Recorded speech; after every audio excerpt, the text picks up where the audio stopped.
Picture yourself standing on a beach at midnight. The ocean stretches before you, black and endless. Waves roll in with steady rhythm, washing over the sand in gentle whispers. The surface reflects scattered moonlight, creating a silver path that seems to lead nowhere. But beneath that thin, trembling skin of water lies something vast. Something most of us will never see. The ocean is not just one world. It contains many worlds, stacked on top of each other like layers in a cake. Each layer has its own temperature, its own pressure, its own rules. And the deeper you go, the stranger those rules become. Most people think of the ocean as blue water and swimming fish. Coral reefs, dolphins, maybe a shark or two.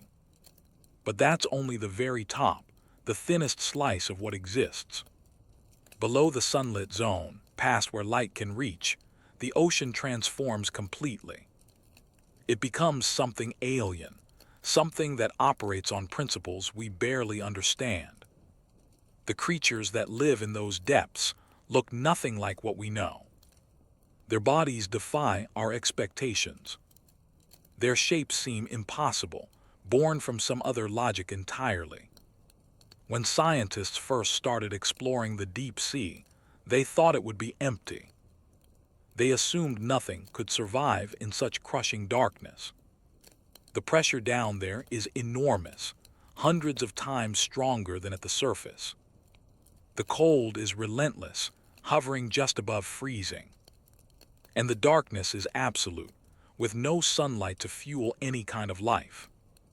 How could anything exist in such a place? But when the first deep-sea expeditions sent down nets and cameras, they discovered something astonishing. The deep ocean was not empty. It was filled with life, teeming with creatures more bizarre than anyone had imagined. Fish with translucent heads and glowing eyes.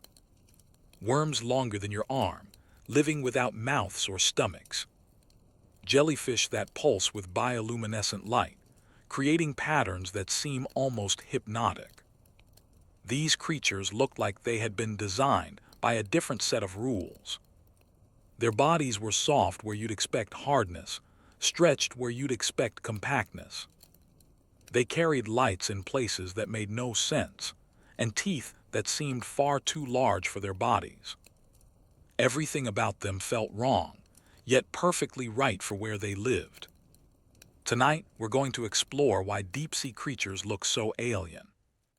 We'll descend through the layers of the ocean, watching how life transforms with each meter of depth. We'll see how pressure, darkness, and scarcity shape bodies into forms that seem impossible. And we'll discover that what looks monstrous to us is actually elegant adaptation. The deep sea is not a place of monsters. It's a place of perfect solutions to impossible problems. Every strange shape, every unsettling feature, every eerie glow has a reason. Evolution has been refining these creatures for millions of years, stripping away everything unnecessary. What remains is function in its purest form. And that purity, that extreme efficiency, is what makes them look so alien to our eyes. Welcome to Info Jungle. If you enjoy calm, thoughtful documentaries about the natural world, consider subscribing. We create these videos to help you learn and relax at the same time. Let the story unfold naturally as we journey through the deepest parts of our planet. The descent begins now, slowly, patiently, as all good exploration should. The first change happens around 200 meters down. You can still see light here, but it's not the bright, cheerful sunlight of the surface. It's dim, filtered, almost ghostly. Colors have started to disappear, beginning with red and orange. The world takes on shades of blue and gray. This layer is called the mesopelagic zone, though most people know it as the twilight zone. It's a place of transition, where the rules of the surface world start to break down. Fish that live here have begun to look different from their shallow water cousins. Their eyes are larger, sometimes comically so, bulging from their heads like oversized marbles. This isn't a defect or mutation. It's adaptation, pure and simple. In the fading light, bigger eyes mean better vision. Every photon of light becomes precious, and these enormous eyes are designed to catch as many as possible. Some fish have developed tubular eyes, shaped like cylinders instead of spheres. These eyes point straight upward, scanning the dim light from above for the silhouettes of prey. The barrel-eye fish is perhaps the most famous example of this design. Its eyes sit inside a transparent, fluid-filled dome on top of its head. From the outside, you can see the green lenses rotating inside, tracking movement overhead. It looks like something from science fiction, like a fish wearing a glass helmet. But this design is incredibly practical for its environment. The transparent dome protects the delicate eyes from the stinging tentacles of jellyfish. The upward-pointing vision helps it spot small fish and crustaceans silhouetted against the faint light above. When it's ready to feed, it can rotate its eyes forward to see what's in front of its mouth. It's a solution that seems overcomplicated until you understand the problem it solves. Bioluminescence begins to appear at these depths, growing more common as you descend. Many creatures here produce their own light through chemical reactions in their bodies. The light is usually blue or green, colors that travel farthest through water. Some fish use it for counterillumination, matching the dim glow from above to erase their shadows. This makes them nearly invisible to predators looking up from below. Other creatures use bioluminescence to communicate, flashing patterns to attract mates or warn rivals. The lanternfish, one of the most abundant vertebrates on Earth, has rows of light-producing organs along its belly. These photophores create a pattern unique to each species, like a visual signature. In the twilight zone, light is no longer something you see by. It's something you make, control, and use as a tool. The creatures here have turned darkness into an opportunity, inventing their own illumination. This is where the familiar begins to fade, and the alien starts to emerge. As we descend deeper, the last traces of sunlight disappear completely. The twilight gives way to true darkness, absolute and unyielding. Your eyes, no matter how long you wait, will never adjust to this level of blackness. There is simply nothing to see, no ambient light, no reflected glow. Yet life continues here, adapted to conditions that seem impossible. The pressure has increased significantly now, several hundred times what you feel at the surface. Any air-filled space would be crushed instantly. But the creatures of the deep have no air pockets, no rigid structures that could collapse. Their bodies are soft, flexible, composed mostly of water and gel-like tissues. This allows them to exist comfortably in pressures that would destroy almost anything from the surface world. We're entering the bathypelagic zone now, what scientists call the midnight zone. Here, the strange becomes normal, and the alien becomes the only way to survive. Subscribe to the channel and like the video. It helps this video reach more people. The patterns you're about to see have been refined over millions of years. Every unusual feature, every bizarre adaptation serves a purpose. Let's continue our descent into the realm where light is not a gift from above, but a tool created from within. In the absolute darkness of the deep ocean, light takes on a new meaning entirely. It becomes currency, weapon, camouflage, and language all at once. Nearly 90% of creatures in the deep sea can produce their own light. This isn't a rare trick or unusual adaptation. Down here, bioluminescence is the standard, not the exception. The ability to create light comes from a chemical reaction involving a molecule called luciferin. When luciferin reacts with oxygen in the presence of an enzyme called luciferase, it produces light. The reaction is remarkably efficient, creating almost no heat.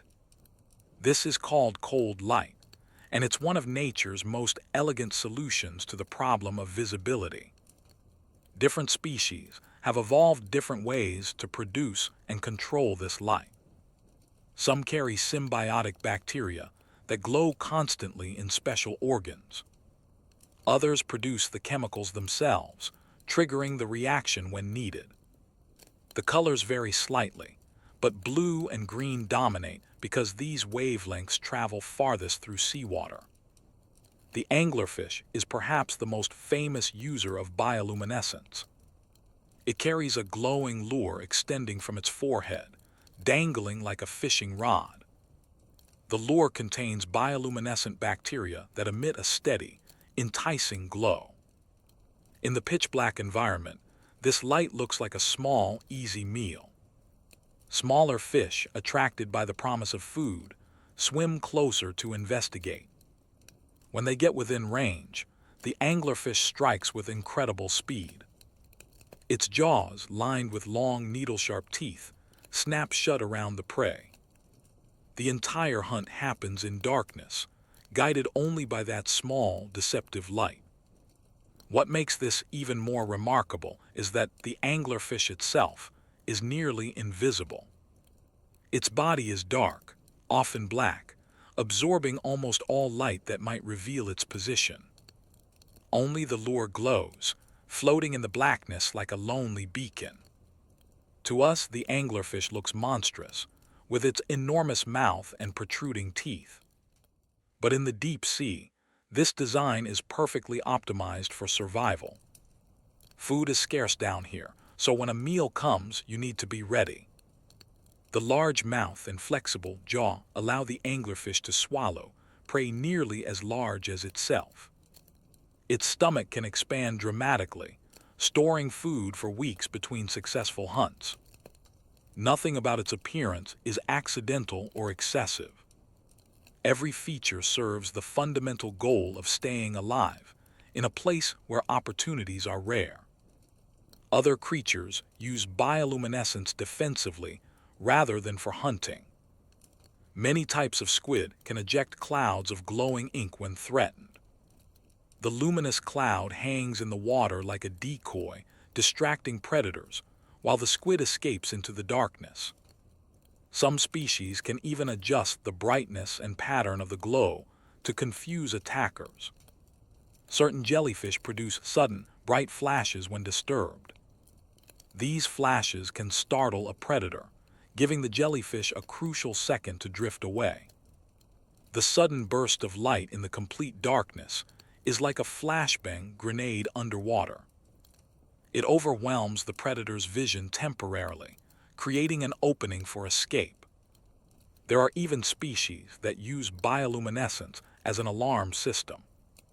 When attacked by a small predator, they create a brilliant display of light. This display serves as a beacon, attracting larger predators to the area. The hope is that the larger predator will eat the smaller one, saving the original prey. It's a desperate strategy, calling in an even bigger threat to solve your immediate problem. But in the deep sea, desperate strategies often work. The most mysterious use of bioluminescence is communication between members of the same species. Many deep-sea creatures flash in complex patterns that scientists are still trying to decode. These patterns might signal readiness to mate, territorial boundaries, or warnings about danger. In some species, males and females have different flashing patterns, helping them find each other in the vast darkness. When you consider how empty the deep ocean is, how rare it is to encounter another creature, this makes perfect sense. If you finally meet another member of your species, you need a reliable way to communicate immediately. Light in this environment is the most effective signal. It travels quickly through water, can be seen from a distance, and carries no ambiguity. A flash is a flash, clear and unmistakable. The variety of bioluminescent strategies is staggering. Some fish line their entire bodies with glowing spots, creating patterns like constellation maps. Others have concentrated light organs that can swivel and aim like flashlights. A few species can change the color of their glow slightly by adjusting the chemistry. Each innovation represents another solution to the challenges of living in perpetual night. But perhaps the most elegant use of bioluminescence is counterillumination. This is the practice of glowing just enough to match the faint light from above. A fish swimming in the open water casts a shadow downward, visible to predators below.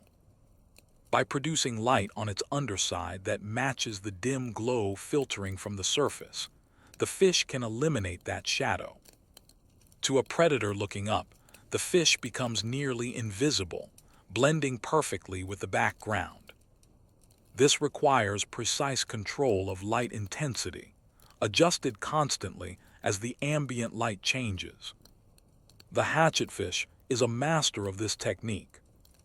Its flat, reflective sides scatter light, while photophores on its belly provide counterillumination.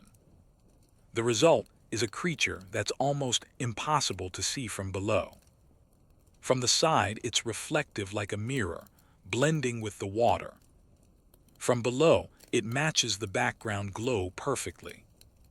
This is camouflage taken to an extraordinary level of sophistication. The deep sea teaches us that light is not just illumination.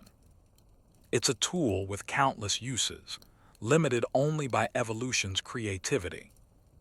In the darkness, every creature that glows is making a statement. Some say, "Come closer." Others say, "Stay away." Still others say, "I am here, where are you?" The ocean's depths glow with 1,000 tiny conversations, invisible from the surface but constant below. The deeper we go, the more we see that adaptation is not about becoming stronger or faster. It's about fitting precisely into your environment, no matter how extreme that environment might be. The creatures of the deep ocean don't fight against the darkness and pressure. They embrace these conditions, building their entire existence around them. At depths below 1,000 meters, we enter a realm where even bioluminescence becomes less common. The pressure here is now over 100 times atmospheric pressure at sea level. The temperature hovers just a few degrees above freezing, cold enough to slow all chemical reactions. And food, already scarce in the layers above, becomes even more rare. What drifts down from the surface world has been picked over many times by creatures in the zones above. By the time organic matter reaches these depths, it's mostly fragments and scraps. This scarcity shapes everything about the creatures that live here. Their bodies become studies in efficiency, stripped of anything unnecessary. Their metabolism slow to a crawl, conserving every bit of energy. And their appearances become increasingly strange, optimized for problems we barely understand. If you think the creatures we've seen so far look alien, wait until you see what lives in the abyssal zone. These are animals that have redefined what it means to be a fish, a worm, or a crustacean. Let's continue downward into the realm of extreme adaptation. At 2,000 meters down, the pressure is crushing by any surface standard. Every square inch of area experiences the weight of over 800 pounds pressing inward. This is enough force to flatten a submarine if it's not specially designed. Yet fish swim here casually, moving through the water as if the pressure doesn't exist. The reason they survive is simple. They have no air spaces in their bodies. Pressure only crushes things that contain gas, because gas compresses. Liquid and solid tissues are virtually incompressible. Since deep-sea creatures are made mostly of water, jelly-like proteins, and flexible cartilage, the pressure inside their bodies equals the pressure outside. There's no difference, no gradient, and therefore no crushing force. This explains why many deep-sea fish have such soft, almost gelatinous bodies. They're not weak or underdeveloped. They're perfectly adapted to an environment where rigidity would be a fatal flaw. Hard bones would be unnecessary weight, offering no advantage. Instead, these fish have skeletons made of cartilage or extremely thin, flexible bone. Their muscles are minimal, just enough for slow, deliberate movements. Their skin is often loose and watery, sometimes transparent enough to see internal organs. To our eyes, they look fragile, almost incomplete. But in their environment, they are flawlessly designed. The gulper eel demonstrates this principle dramatically. Its body is mostly mouth, a vast, hinged cavity that can open wider than the eel's entire body length. The jaw is not fused, but connected by flexible joints that allow extreme extension.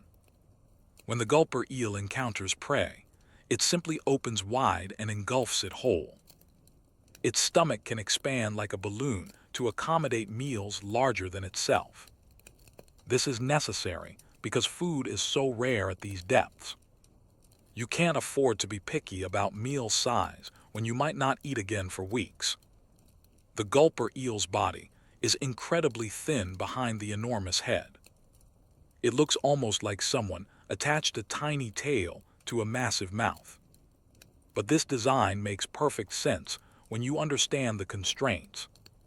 Muscle tissue requires energy to maintain, and energy is the scarcest resource in the deep sea. By minimizing muscle mass and maximizing mouth size, the gulper eel solves two problems at once. It can catch rare, large prey, and it doesn't waste energy maintaining a powerful body between meals.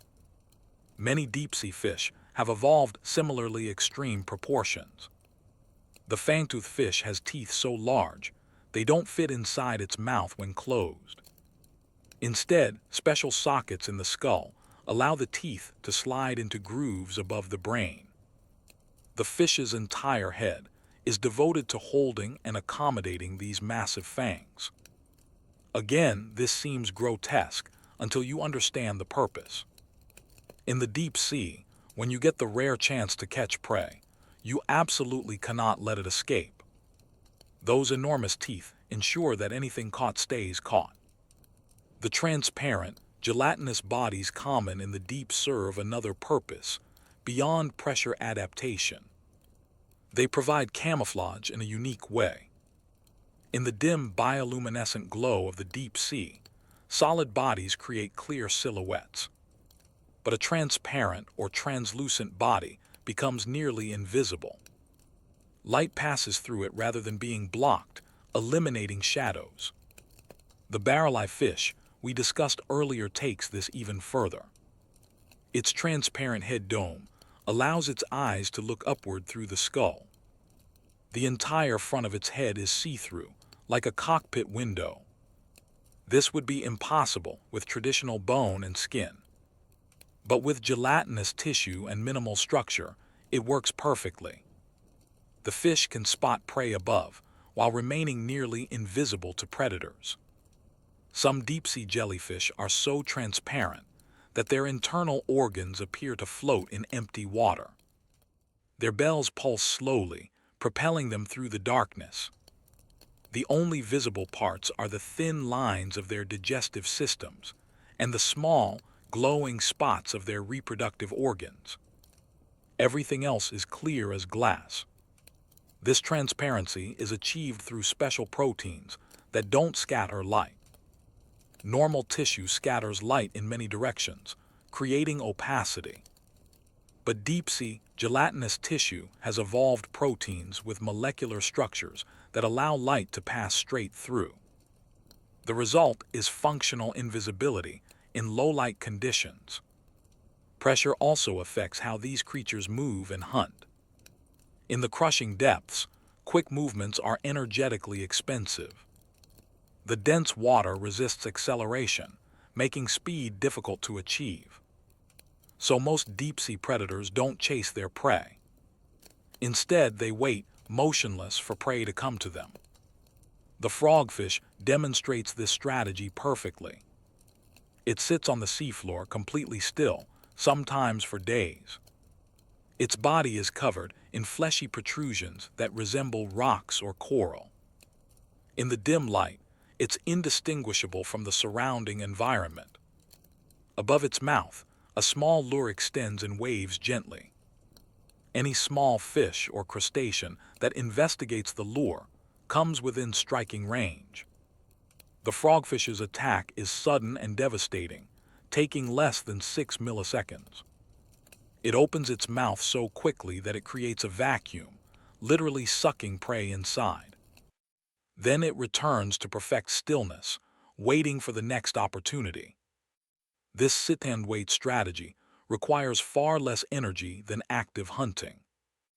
In an environment where every calorie is precious, patience becomes the ultimate survival skill. The pressure also affects buoyancy control in interesting ways. Many surface fish use swim bladders, gas-filled organs that help them maintain depth. But gas-filled organs would collapse or become useless in the deep sea. Instead, deep-sea fish have evolved different methods of buoyancy control. Some use oils or fats, which are less dense than water but not compressible like gas. Others simply accept their density and live on or near the seafloor where buoyancy doesn't matter. The coelacanth, a living fossil fish found at moderate depths, has a fat-filled swim bladder instead of a gas-filled one. This allows it to control buoyancy without risking compression damage. Other species have reduced their bone density to near-neutral buoyancy, floating effortlessly in the water column. What all these adaptations have in common is flexibility, both literal and evolutionary. The deep sea punishes rigid bodies and rigid strategies. Everything must be able to yield, to compress, to adapt moment by moment. The creatures that thrive here are masters of going with the flow, literally embodying water's properties in their own flesh.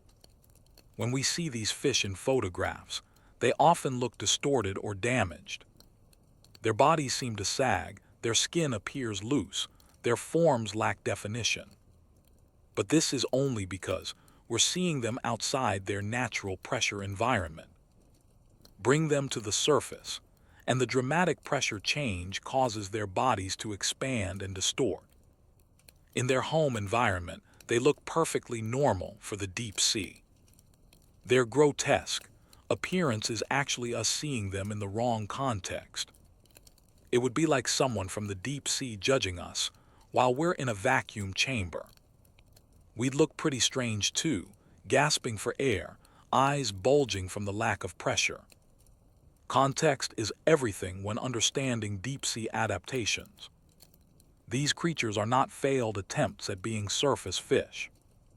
They are perfected solutions to living where they live. As we descend past 3,000 meters, even the occasional bioluminescent flash becomes rare.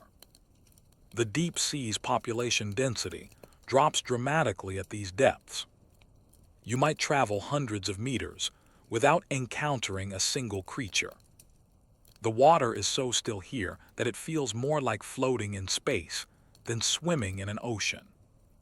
Nothing disturbs the calm except the occasional slow drift of marine snow. These tiny particles, the remains of dead organisms from above, fall constantly through the water column. They are the primary food source for much of the deep sea. Everything down here depends on this slow rain of organic matter from the sunlit world above. The deeper you go, the less of this snow reaches you.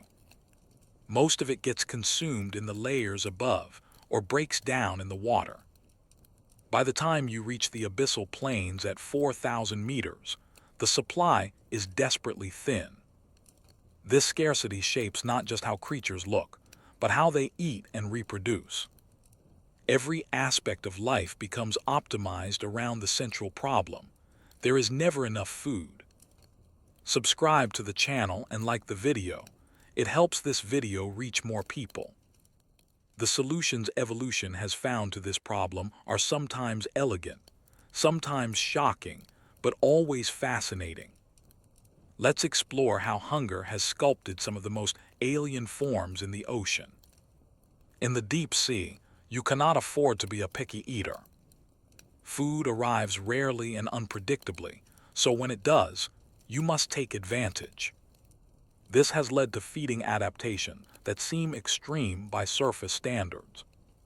Mouths become enormous relative to body size. Teeth grow long and curve inward to prevent any escape. Stomachs develop the ability to stretch to many times their normal size. The viperfish exemplifies this approach to eating. It's a relatively small fish, usually less than a foot long. But its teeth are proportionally the largest of any fish in the ocean. The fangs are so long that they extend past the fish's eyes when its mouth is closed. These teeth are hinged at the base, allowing them to fold backward as the mouth opens. When the viperfish strikes, the teeth snap forward, creating a cage that's nearly impossible to escape. The prey is impaled on multiple points, held firmly while the viperfish manipulates it into position for swallowing. What makes this even more remarkable is that the viperfish can unhinge its jaw. This allows it to open its mouth to an angle greater than 90 degrees. Prey larger than the viperfish's head can be consumed this way. The skull temporarily dislocates, stretches, and then returns to normal once the meal is swallowed. The viperfish's stomach is equally impressive. It can expand to hold prey half the fish's body length. After a large meal, the viperfish looks visibly distorted, its belly bulging.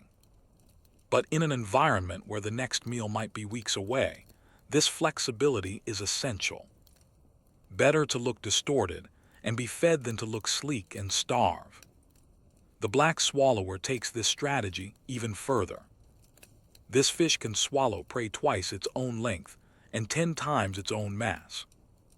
Its stomach stretches so dramatically that you can see the outline of the prey through the distended stomach wall. There are photographs of black swallowers that died because they ate something too large to digest. The prey decomposed inside the stomach, producing gases that caused the swallower to float to the surface. These fish were found with their stomachs grotesquely swollen, prey still visible inside. It's a grim reminder that even perfect adaptations have limits.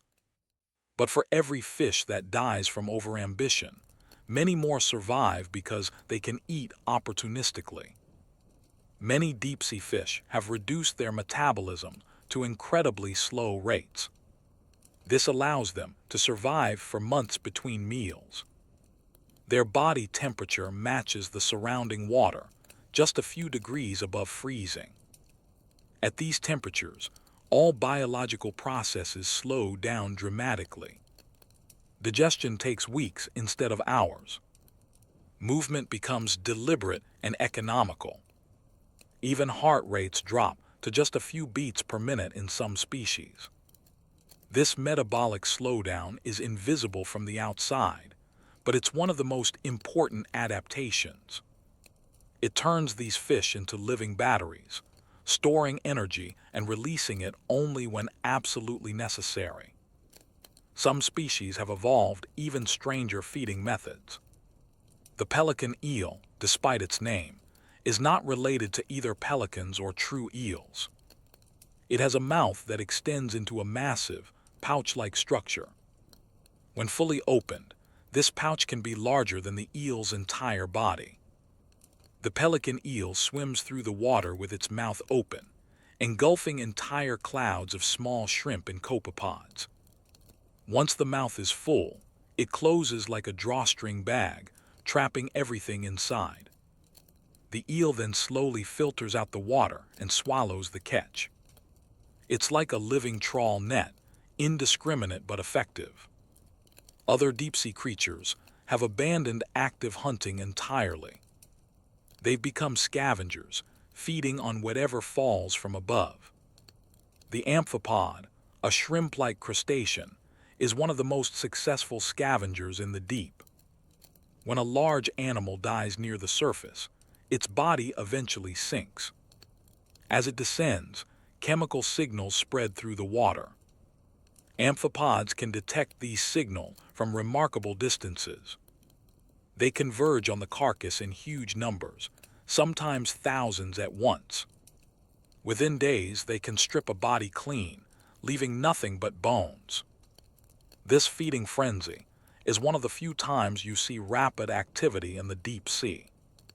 The rest of the time, amphipods move slowly, conserving energy, waiting for the next signal.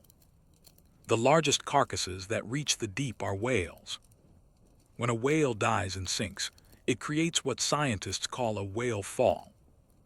A single whale carcass can sustain a community of deep-sea creatures for decades.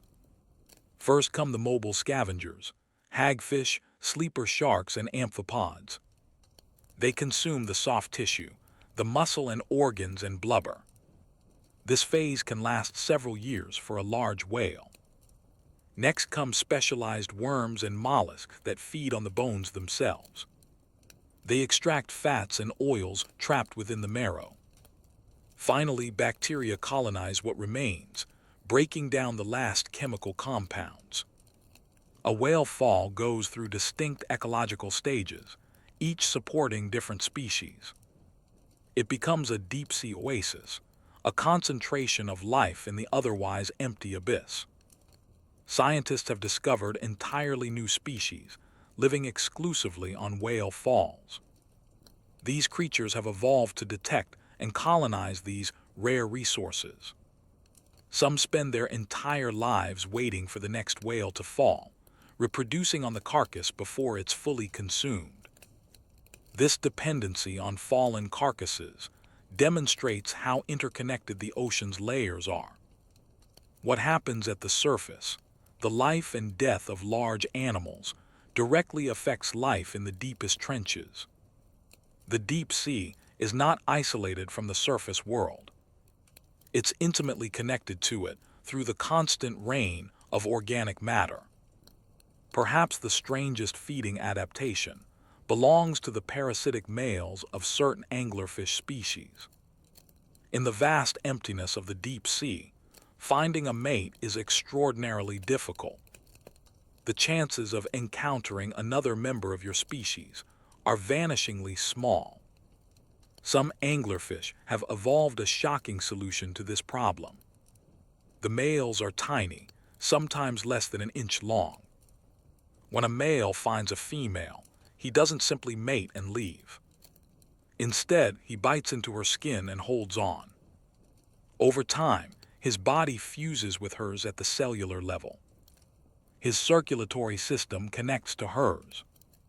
He loses his eyes, most of his organs, and essentially becomes a permanent appendage. The female provides nutrients through her bloodstream.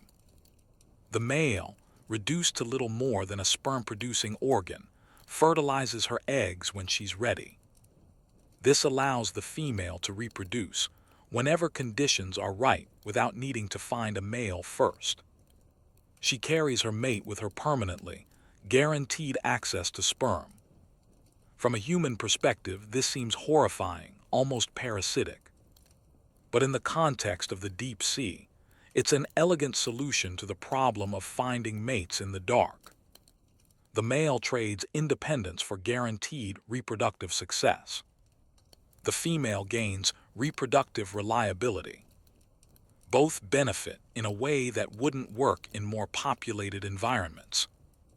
Every feeding strategy in the deep sea reflects the same fundamental truth. Food is life, and life is rare. So when food appears, you take it, no matter the cost or risk. You evolve the biggest mouth you can support. You grow the longest teeth you can manage. You stretch your stomach to the breaking point, because the alternative is starvation, and starved creatures leave no descendants. The appearance of these fish, the enormous jaws, the protruding teeth, the distensible stomachs, isn't monstrous. It's desperately practical. These are creatures living on the edge of existence, in an environment that offers no second chances. Their bodies tell the story of that struggle, written in adaptations that seem alien only because our own experience is so different. We live in relative abundance, where the next meal is usually predictable. They live in absolute scarcity, where every meal is a miracle. That difference explains everything about why they look the way they do. We've descended now to depths where even the concept of a typical creature no longer applies. Every organism here represents an extreme solution to extreme problems. The pressure at 4,000 meters is over 400 times atmospheric pressure. The temperature has stabilized at just above 2 degrees Celsius. And the darkness is so complete that vision, as we understand it, becomes almost meaningless. Yet even here, shapes move slowly through the water. Not many, but enough to remind us that life is far more persistent than we ever imagined. The seafloor at these depths stretches flat and endless in most places, covered in fine sediment that has been accumulating for millions of years. Each grain is a tiny piece of history, the remains of something that once lived near the surface. The creatures that live on this plane are among the strangest of all. They've had to rethink everything about what it means to be an animal. Some have abandoned standard body plans entirely, becoming shapes that don't fit into our usual categories. Others have retained familiar forms, but modified them in ways that seem impossible. The deep seafloor is where adaptation reaches its most creative extremes, where evolution has had the freedom to experiment without the constraints of light or conventional physics. Let's continue downward to meet the creatures that call the abyssal plains home. The abyssal plains cover more of Earth's surface than any other habitat, yet they remain among the least explored places on our planet. At depths between 3,000 and 6,000 meters, the seafloor is relatively flat, covered in a layer of sediment called ooze, made from the compressed remains of tiny organisms. The ooze is soft, almost mud-like, sometimes several meters thick. It muffles sound and preserves footprints for decades. When research submarines land here, their tracks remain visible for years afterward. The creatures that live on the abyssal plains move slowly across this soft substrate. Many have evolved body plans that seem more suited to another planet than Earth's oceans. The sea cucumber is one of the most common residents. It looks like a soft, tubular sac lying on the sediment. Some species have legs, stubby protrusions that help them crawl slowly forward. Others simply contract their bodies in slow waves, inching along the seafloor. Sea cucumbers are detritivores, eating the sediment itself. They process the ooze through their digestive systems, extracting any organic molecules. What comes out the other end is clean sand, slightly more processed than what went in. A single sea cucumber might process several pounds of sediment per year. Given that there are billions of them across the abyssal plains, they're constantly recycling the ocean floor. They're the earthworms of the deep sea, quietly turning over the soil. Some deep-sea sea cucumbers have evolved unusual appendages for feeding. Long tentacle-like structures extend from their mouths, waving slowly in the water. These tentacles are covered in sticky mucus that traps any particles drifting by. Every few minutes, the sea cucumber pulls a tentacle into its mouth and scrapes off the collected food. Then it extends the tentacle again, resuming its slow harvest. It's feeding in slow motion, a process that might continue for hours without pause. The tripod fish has taken a different approach to life on the seafloor. It stands on three elongated fin rays that extend downward like stilts. These fins are stiff and strong, holding the fish several inches above the sediment. The tripod fish faces into the current, which flows slowly even at these depths. Its other fins are extended sideways, acting like nets to catch any small crustaceans drifting past. It can stand in this position for hours, completely motionless, waiting. When something edible touches its fin nets, the fish snaps its mouth shut around it. Then it returns to perfect stillness, fins extended, patient as stone. This strategy requires almost no energy. The fish doesn't swim, doesn't hunt actively, doesn't even move its eyes much. It simply waits for food to come to it, letting the ocean currents do the work. Many deep-sea fish have reduced or entirely lost their eyes at these depths. With no light to see by, eyes become useless and are eventually eliminated by evolution. The energy saved by not maintaining visual organs can be redirected to other systems. Some fish have developed enhanced lateral line systems instead. These are sensory organs that detect vibrations and pressure changes in the water. A fish can feel another creature moving nearby, sensing the displacement of water. This creates a kind of three-dimensional awareness without needing vision. The fish knows when something approaches, from which direction, and approximately how large it is. In some ways, this is more useful than vision in the deep sea. Light can be deceptive, but vibrations don't lie. The grenadier fish, also called radial, is one of the most common fish on the abyssal plains. It has large eyes, suggesting it lives near the boundary where some bioluminescence still occurs. Its body tapers from a bulky head to a thin, whip-like tail. This gives it the appearance of a fish that's been stretched thin. The grenadier swims slowly just above the seafloor, using its barbel, a sensory whisker under its chin, to detect food. When it finds something edible, it uses its downward-facing mouth to scoop it up. Its diet consists mainly of small crustaceans, worms, and bits of detritus. The grenadier's body is soft and somewhat gelatinous, another adaptation to pressure. If you could touch one, it would feel squishy rather than firm. Its bones are thin and flexible, offering just enough structure for movement. This is typical of abyssal fish, enough structure to function, but no more than necessary. Every gram of dense tissue is an energy expense that must be justified.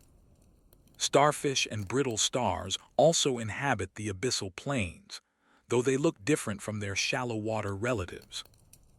Deep-sea brittle stars have extremely long, thin arms that can span several feet. These arms are covered in tiny tube feet that sense chemicals in the water. When a brittle star detects food nearby, it moves toward it with surprising speed for a deep-sea creature. Its central body stays low to the seafloor, while its arms pull it forward.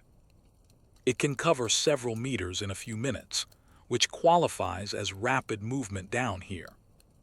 Once it reaches food, the brittle star uses its arms to manipulate the material toward its central mouth. It can also climb onto any elevated surfaces, using its flexibility to reach higher ground. Some deep-sea brittle stars have been found on stalks and rocks several feet above the seafloor. They climb up to catch particles in faster-moving water currents, then descend again to digest.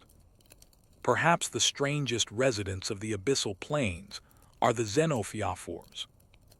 These are single-celled organisms that grow to enormous sizes, sometimes over 4 inches across. That makes them the largest single-celled organisms known to science. They look like lumpy, irregular balls or sometimes like complex branching structures.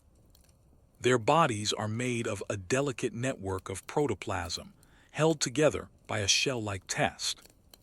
This test is constructed from particles the xenophyophore collects, sand grains, tiny shells, anything it can gather. Xenophyophores slowly creep across the seafloor, engulfing bacteria and organic particles. They process sediment much like sea cucumbers, extracting nutrients and leaving behind cleaner substrate. Despite being just one cell, they can live for decades and create structures visible to the naked eye. Scientists still don't fully understand how they function or how they grow so large. Their existence challenges basic assumptions about cell size limits. Yet here they are, thriving in the abyss, proof that evolution finds solutions we haven't predicted. Life on the abyssal plains moves at a glacial pace by surface standards. A predator might wait days for prey to wander within range. A scavenger might travel hundreds of meters to reach a food source. Reproduction cycles are often measured in years rather than months. Everything happens slowly, patiently, with minimal waste of energy. This creates an ecosystem that seems almost frozen in time. But it's not frozen, just operating on a timescale that humans rarely consider. If you could speed up time by a factor of 1,000, you'd see a bustling community. See cucumbers crawling in search of rich sediment patches. Fish gliding slowly overhead, scanning for movement below. Brittle stars converging on a fallen carcass from all directions. The abyss is not empty or dead. It's alive with activity that simply unfolds too slowly for us to perceive normally. Subscribe to the channel and like the video. It helps this video reach more people. The creatures here have mastered the art of persistence through patience. They don't need speed or aggression. They need the ability to endure, to wait, to survive on almost nothing. And their bodies reflect this philosophy in every soft curve, every reduced feature, every simplified system. Below the abyssal plains lie even deeper regions. The hadal zone begins at 6,000 meters and extends to the deepest point in the ocean. This is the realm of trenches, where the Earth's crust is being pulled downward by tectonic forces. The Mariana Trench, the deepest place on Earth, reaches nearly 11,000 meters down. At these depths, the pressure exceeds 1,000 times atmospheric pressure. That's more than 8 tons per square inch. Equipment designed for the abyssal plains would be crushed instantly at hadal depths. Special submarines with titanium hulls and tiny portholes are required just to visit. Yet even here, in the most extreme conditions on Earth, life exists. The creatures found in trenches are often similar to those on the abyssal plains, just more extreme. Their bodies are even softer, even more gelatinous. Their metabolisms are even slower. Their populations are sparser.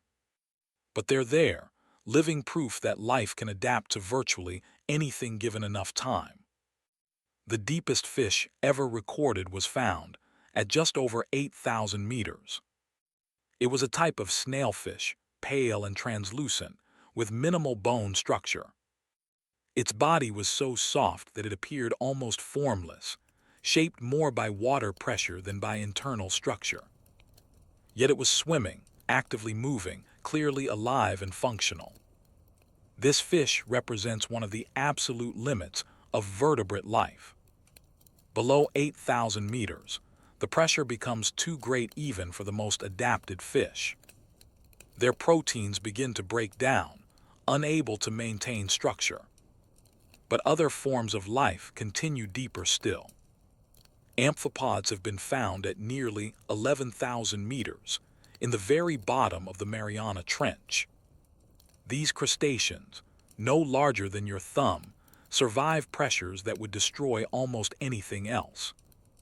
Their success comes from having extremely simple body plans. They're mostly exoskeleton filled with water and a few essential organs. No swim bladders, no gas spaces, no complex internal structures that could fail under pressure. Just the basics, refined to perfection. The hadal zone is where life strips itself down to the absolute essentials, where every feature that isn't critical for survival has been eliminated. What remains is so simple it barely seems like an animal at all. Yet these creatures are the champions of adaptation, living in conditions we can barely simulate in laboratories. Let's explore what happens to life when you remove everything except what's necessary to exist. Evolution is often thought of as adding complexity over time. More features, more capabilities, more sophisticated systems. But in the deep sea, evolution frequently works in reverse. It strips away complexity, simplifies, reduces. The result is creatures that look unfinished to our eyes, as if evolution gave up halfway through. But this is not failure. This is optimization taken to its logical conclusion. The hagfish perfectly demonstrates this principle. It's a jawless fish that looks more like an eel than what we think of as a proper fish. It has no scales, no true fins, and only the most basic skeleton.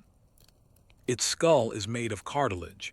Its spine is just a notochord, a flexible rod of tissue. It has a single nostril, no stomach, and the simplest heart of any vertebrate. The hagfish's mouth is a circular opening surrounded by short tentacles. Inside are rows of tooth-like structures it uses to rasp at flesh. When it finds a carcass or a weak fish, it burrows inside and feeds from within.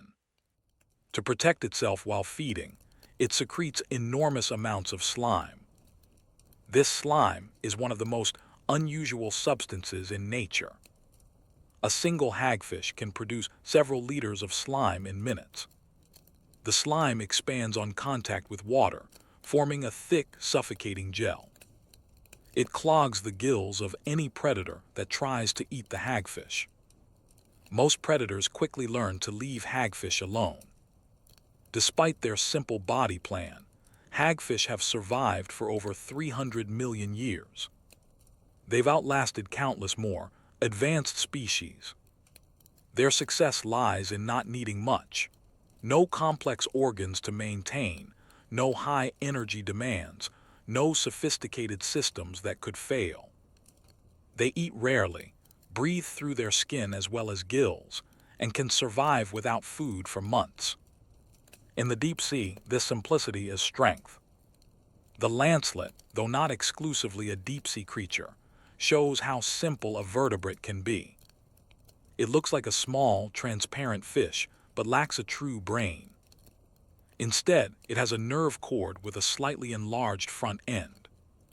It has no eyes, no jaws, no paired fins. It simply burrows in sediment and filters food from the water. Yet lancelets are related to all vertebrates, including us. They represent something close to the ancestral form from which fish, and eventually all land animals, evolved. Seeing a lancelet is like looking at a blueprint before most of the details were filled in. Just the core features: a notochord, a nerve cord, gill slits, and a tail. Everything else, eyes, jaws, limbs, complex organs, came later. The deep sea has preserved creatures at various stages of this developmental journey. Some retained complex features, others discarded them when they proved unnecessary. The sea pig is another example of extreme simplification. It's a type of sea cucumber that lives on the abyssal plains. Its body is round and translucent, with leg-like appendages that it uses to walk slowly across the seafloor. Through its transparent skin, you can see its internal organs, which are minimal. A simple gut for processing sediment, basic reproductive organs, and that's about it. No eyes, no brain to speak of, no complex sensory systems.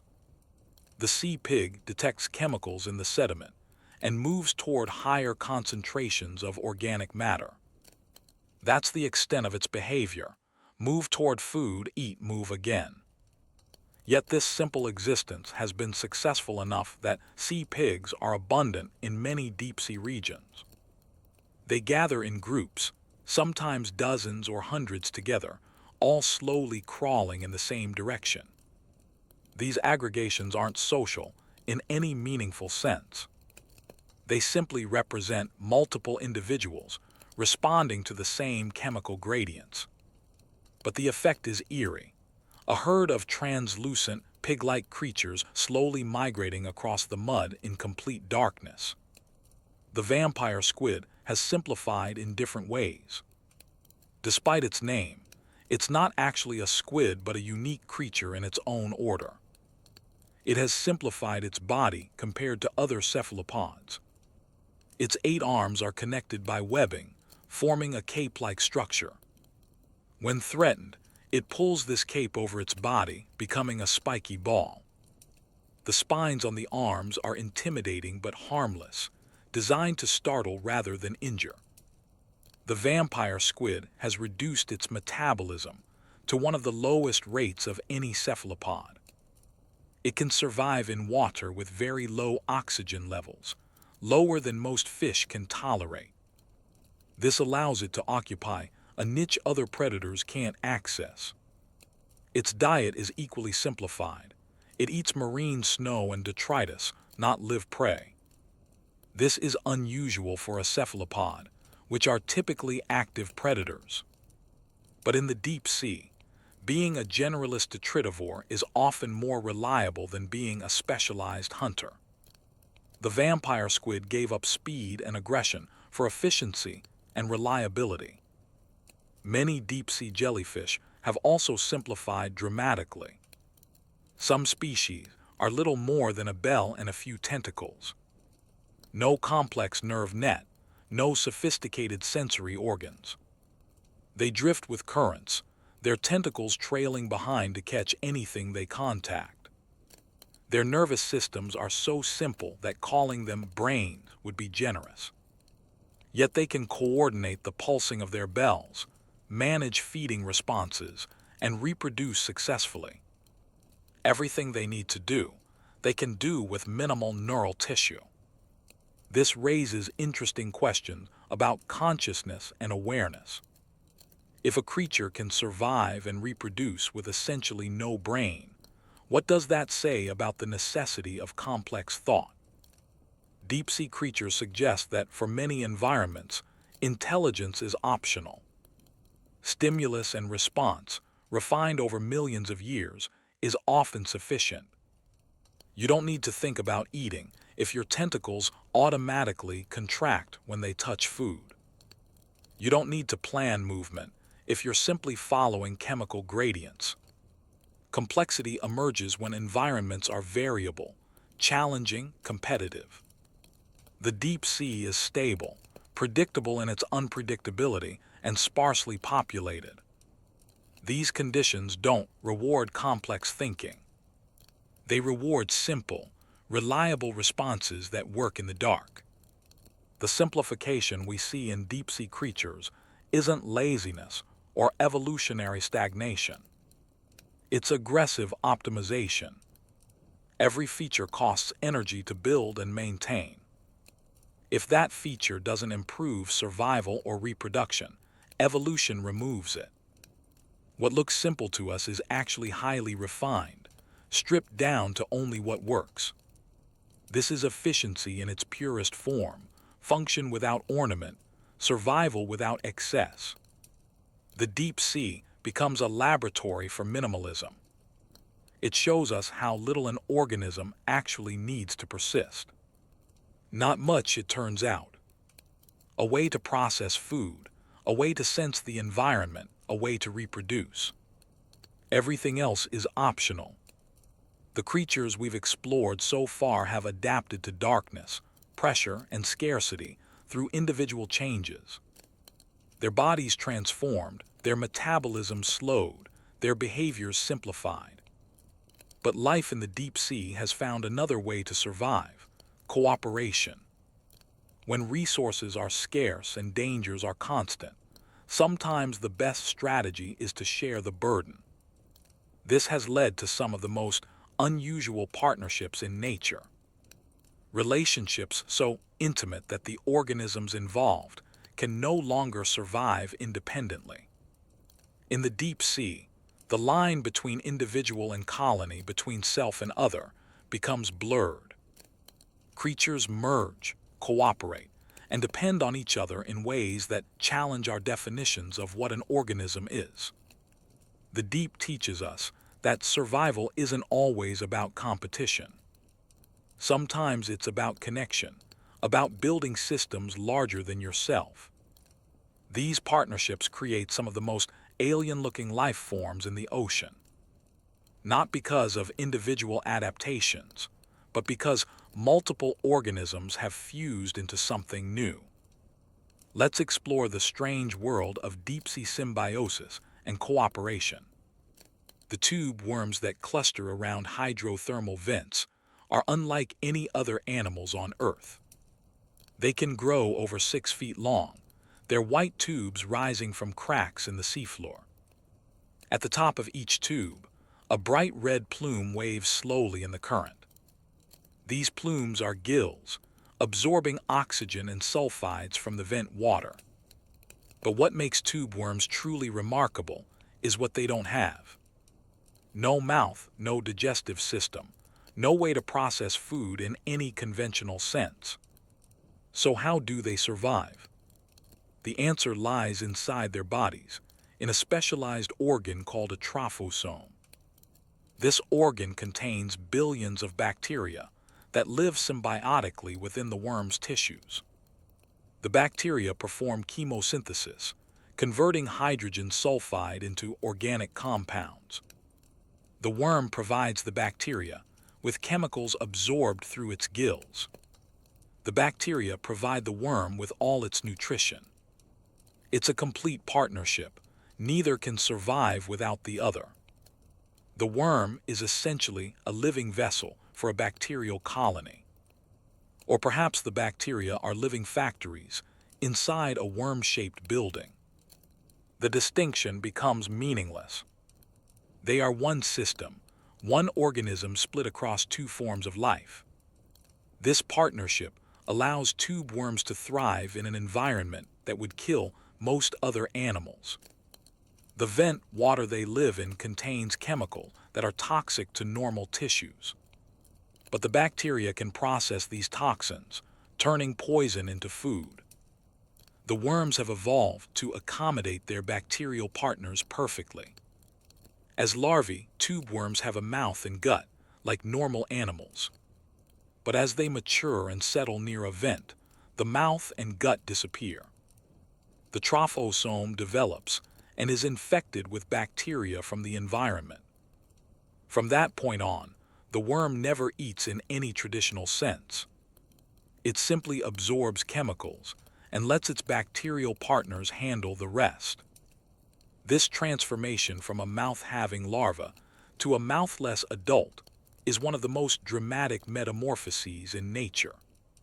Similar partnerships exist throughout the deep sea, especially near chemical-rich environments. Giant clams that live near cold seeps also house symbiotic bacteria. These clams can grow over a foot long, far larger than their shallow water relatives. Like tube worms, they have reduced their digestive systems and rely on bacterial chemosynthesis for nutrition. They position themselves where methane or sulfide seeps through the seafloor. Their gills absorb these chemicals and deliver them to bacteria living in their tissues. The bacteria produce sugars and other organic molecules that the clam absorbs. The Yeti crab, discovered only in 2005, has perhaps the strangest bacterial partnership. Its claws and chest are covered in thick, hair-like setae. These hairs aren't just decorative. They're gardens for bacteria. The crab cultivates bacterial films on these setae, waving its claws through vent water to feed the bacteria. Then it scrapes the bacteria off its claws and eats them. It's farming on a microscopic scale, tending bacterial crops on its own body. This allows the crab to survive in vent fields, where conventional food sources are scarce. Other deep-sea creatures form partnerships not with bacteria, but with each other. The pearl fish and sea cucumber partnership is particularly strange. Pearl fish are long, thin fish that live inside sea cucumbers. They enter through the sea cucumber's anus and live inside its respiratory cavity. This provides the pearl fish with shelter and protection from predators. In return, the pearl fish may clean parasites from the sea cucumber's internal tissues. Some species, however, eat the sea cucumber's internal organs, causing harm instead of benefit. This ranges from mutualism to parasitism, depending on the species involved. Either way, it's an intimate partnership that seems bizarre from the outside. Deep-sea anglerfish have the most extreme male-female partnership in nature, as mentioned earlier. The male anglerfish, tiny and almost primitive in appearance, exists only to find a female.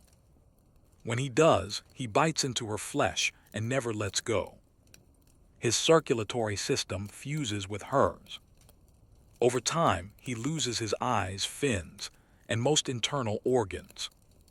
He becomes a permanent appendage, receiving nutrients from her blood.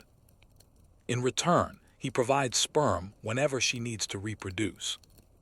Some females carry multiple males, creating a cluster of parasitic partners. From the outside, it looks like the female has strange growths on her body. Only close examination reveals these are male fish, reduced to their most basic function. This extreme sexual dimorphism solves the problem of finding mates in the vast emptiness of the deep. The female never needs to search for a mate. She carries several with her at all times. The males never risk dying before finding a female. Once attached, they're guaranteed to reproduce. It's efficient, if disturbing to human sensibilities.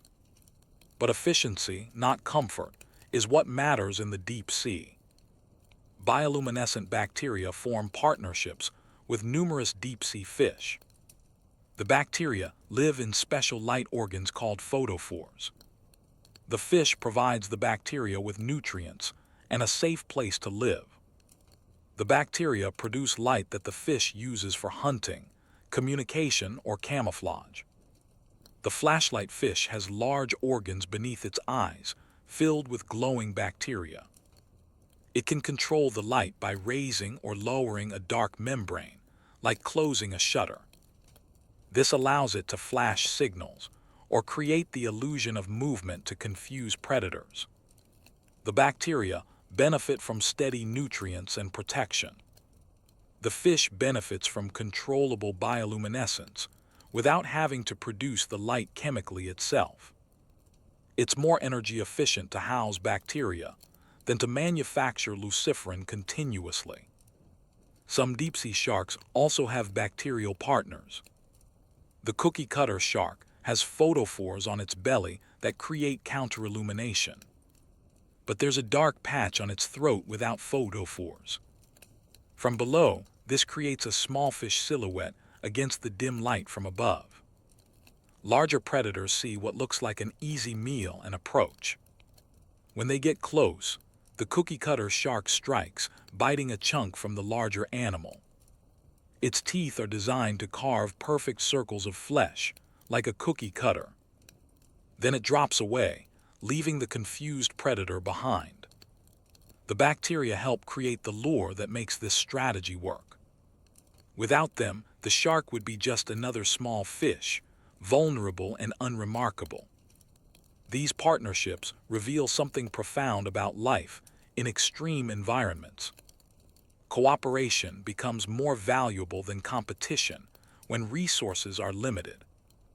Two organisms working together can access resources neither could reach alone. The tube worms access chemical energy that would be toxic to eat directly. The Yeti crab creates food where none exists naturally. The anglerfish solves the mate-finding problem through permanent union. In each case, the partnership creates possibilities that didn't exist before.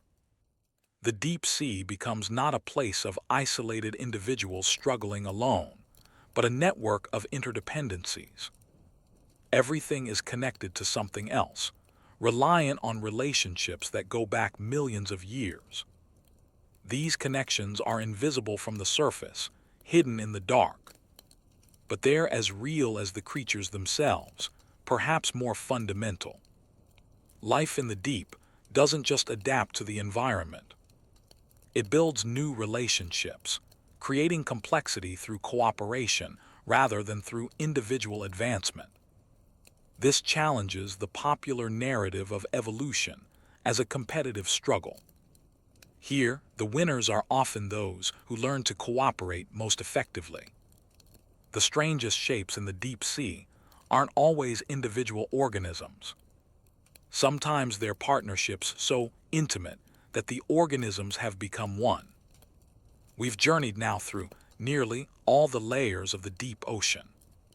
We've seen how pressure, darkness, and scarcity shape bodies into alien forms. We've watched creatures simplify, cooperate, and adapt in ways that seem impossible. But there's one more topic we need to explore before we return to the surface. A question that underlies everything we've discussed. Why do these creatures look alien specifically to us? What is it about their appearance that triggers such strong reactions? Is there something objectively strange about them, or are we simply projecting our own expectations? The answer involves both biology and psychology. It's about how our brains process visual information and what we've evolved to recognize as normal. Deep-sea creatures violate many of the rules our brains use to categorize life. They don't fit our templates, don't match our patterns. And when the brain encounters something that doesn't fit, it flags it as unusual, even threatening. This response isn't rational, but it's deeply ingrained. Understanding it helps us see these creatures not as monsters, but as what they truly are, perfectly normal residents of their own world. Let's explore the psychology behind why deep-sea life looks so alien to human eyes. The human brain is an extraordinary pattern recognition machine. From birth, we're wired to identify faces, to read expressions, to categorize living things quickly. This ability helped our ancestors survive. Being able to instantly recognize a threat or identify edible plants was crucial. So our brains developed shortcuts, templates we use to quickly assess what we're looking at. When we see something with eyes, a mouth, and symmetrical features, our brain categorizes it as face. When we see something with 4 limbs and fur, it fits the mammal template. These templates help us process the world efficiently.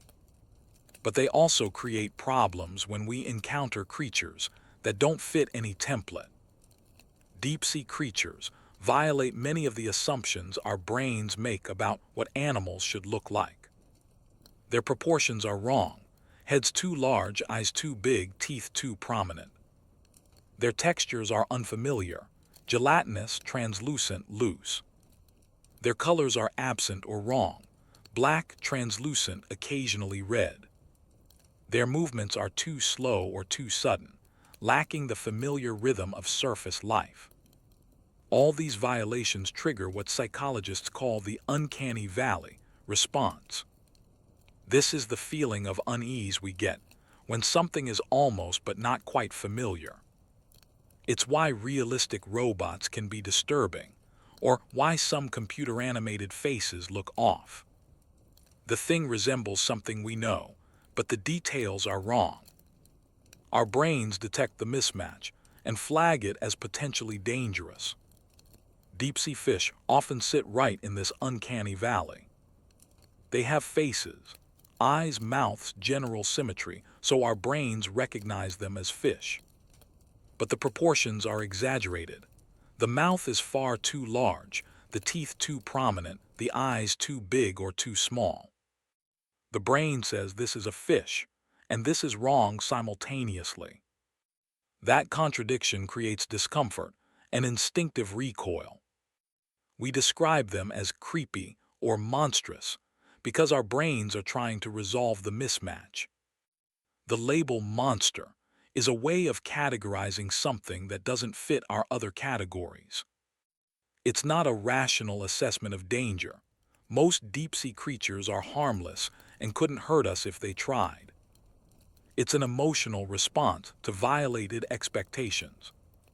The transparency of many deep-sea creatures triggers similar unease.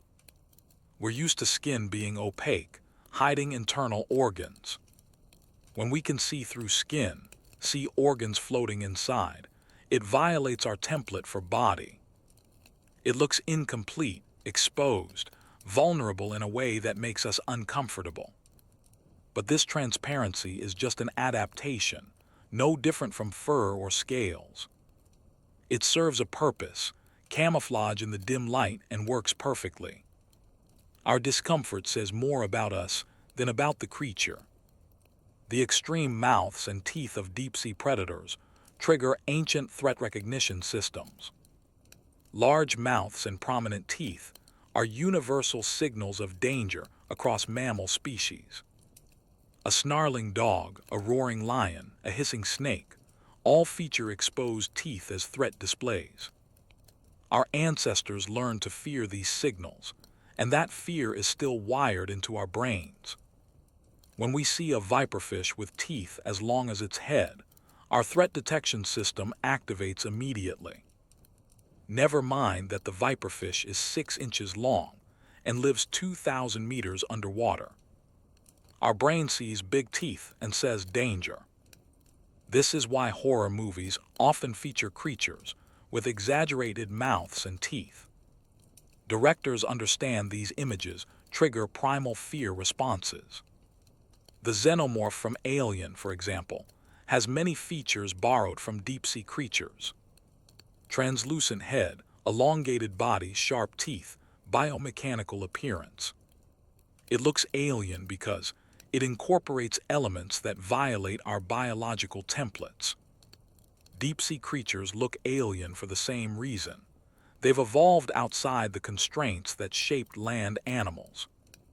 They don't need to support their weight against gravity, so they can be gelatinous.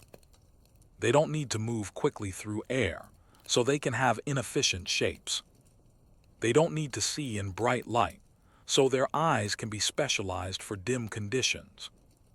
Every wrong feature is actually perfect for where they live. Cultural conditioning also affects how we perceive these creatures. In Western cultures, we're taught that the ocean is beautiful. Blue water, colorful coral, graceful dolphins. The deep sea doesn't match this narrative. It's black, not blue. Its residents are pale or dark, not colorful. They move slowly and awkwardly, not gracefully. This violates our culturally constructed idea of what ocean life should be. In other cultures with different ocean narratives, reactions to deep-sea creatures might be different. Some Pacific Island cultures have legends of deep-sea monsters that are respected rather than feared. Japanese culture, with its long relationship with the ocean, tends to view strange sea creatures with more curiosity than horror. The grotesque fish served in some Japanese cuisine would shock many Western diners. This suggests that our reaction to deep-sea creatures is at least partially learned, not purely instinctive. Children who are introduced to these creatures through education often find them fascinating rather than frightening. They haven't yet learned to categorize them as wrong or monstrous. To a child, an anglerfish is just another cool animal, like a dinosaur or a dragon. It's adults, with our established categories and expectations, who struggle with creatures that don't fit the molds. The deep sea also triggers a more existential discomfort. It reminds us of our limitations. These creatures live in a world we cannot survive in, doing things we cannot do. They exist comfortably in conditions that would kill us in seconds. This creates a kind of envy mixed with fear. We're used to being the dominant species, capable of adapting to almost any environment. But the deep sea is one place where we fundamentally don't belong. We can visit briefly in protective vessels, but we can never truly inhabit it. The creatures that do inhabit it remind us that Earth contains realms beyond our mastery. That reminder of our limitations can be uncomfortable. It challenges the narrative that humans have conquered nature. The deep sea and its residents persist regardless of human presence or approval. They existed long before us and will likely exist long after. That timelessness, that indifference to human concerns, can feel threatening even though it's not. Subscribe to the channel and like the video. It helps this video reach more people. Understanding these psychological factors helps us see deep-sea creatures more clearly. They're not objectively monstrous or alien. They're simply adapted to an environment radically different from ours. If they could observe us, they'd probably find us equally strange. Rigid bodies that would shatter under pressure. Dependence on atmospheric oxygen that's not dissolved in water. Inability to produce light or sense chemical gradients. From their perspective, we're the poorly designed ones. We're the creatures that can only survive in a narrow band of conditions. They, by contrast, have solved the problems of one of Earth's most extreme environments. That's not monstrous. That's masterful. The more we study deep-sea creatures, the more. Continue. 6:10 a.m. We see that their alien appearance is actually elegance. Every feature that disturbs us serves a purpose. Every proportion that seems wrong is actually right for the conditions. The deep sea isn't full of monsters. It's full of solutions to problems we've never had to face. And those solutions, viewed without prejudice, are beautiful in their efficiency. The real question isn't why do deep-sea creatures look so alien? It's why does our perception make them seem that way?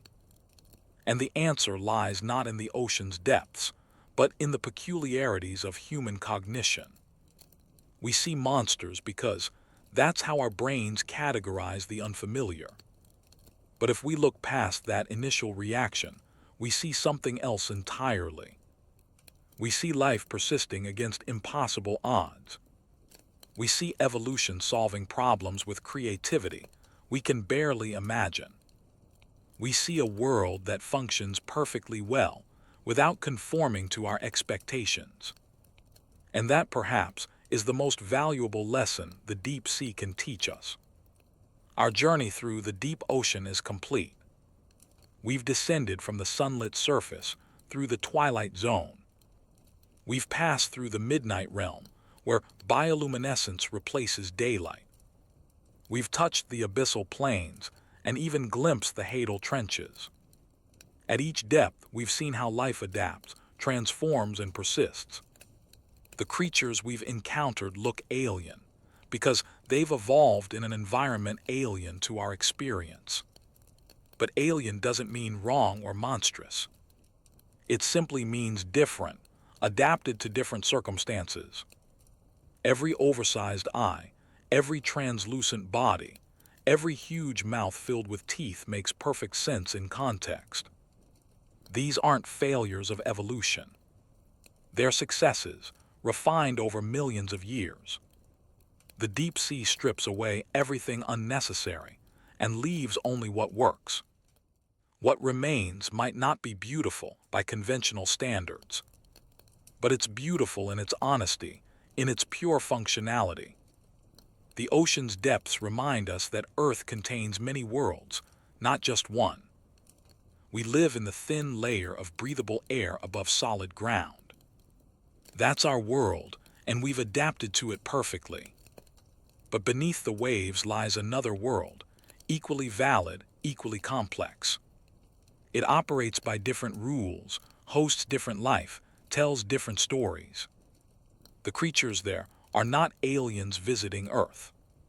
They're Earth's original residents, older than forests, older than grass, older than almost anything we consider familiar. They've been here far longer than we have. In a sense, we're the aliens, the recent arrivals, the species that still hasn't fully understood the planet it lives on. The deep sea keeps most of its secrets. We've explored less than 5% of the ocean floor. Most of what lives in the depths has never been seen by human eyes. Every expedition discovers new species, new behaviors, new partnerships. The alien creatures we've discussed tonight are just a tiny sample. Thousands more wait in the darkness, living lives we can barely imagine. This should fill us with wonder rather than fear. Somewhere in the cold black water, right now, a viperfish is waiting motionless for prey. An anglerfish's lure is glowing, patient and persistent. Tube worms are processing chemicals that would poison us. Sea pigs are crawling slowly across endless plains of mud. All of this happens without audience, without acknowledgement, without need for our understanding. The deep ocean doesn't care if we find it beautiful or disturbing.